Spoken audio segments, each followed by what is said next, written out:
আমার পিচ্চি বোন কবে আসবে? তুমি তো ছোট থেকে এখনো অব্দি রাতে ঘুমোতেই চাও না, না হলে এই 4 বছরে তোমার অন্তত 2টা পিচ্চি বোন চলে আসতো। আচ্ছা, তাহলে আজ আমি রাতে অনেক তাড়াতাড়ি ঘুমাবো।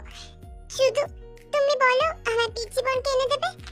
এই, তুমি ওকে এসব কি শেখাচ্ছো? হ্যাঁ, কেন? ঠিক বলিনি? জাঙ্কুক, তে আবার লজ্জা লাল হয়ে যায়। আচ্ছা, আমি আজ ঠাম্মার কাছে শোবো। হ্যাঁ, তাহলে কি আমার পিচ্চি বোন তাড়াতাড়ি পাবো?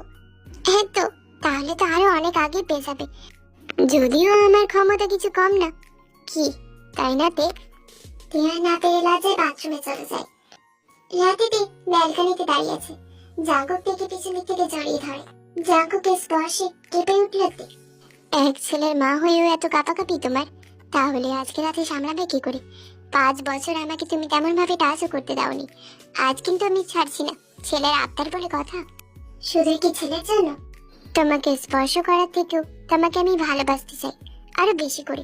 প্রতিদিন ভাবি তোমায় কম ভালোবাসলাম না তো। ভালোবাসা মানে কি স্পর্শ? তা কিন্তু নয় তে। তাই বলে ভেবো না আজ রাতে আমি তোমায় ছাড়ছি। ছেলের আবদার আমায় পূরণ করতেই হবে। এই বলে জাঙ্কুক তেকে কোলে তুলে নেয়, বিছানায় গিয়ে শোয়।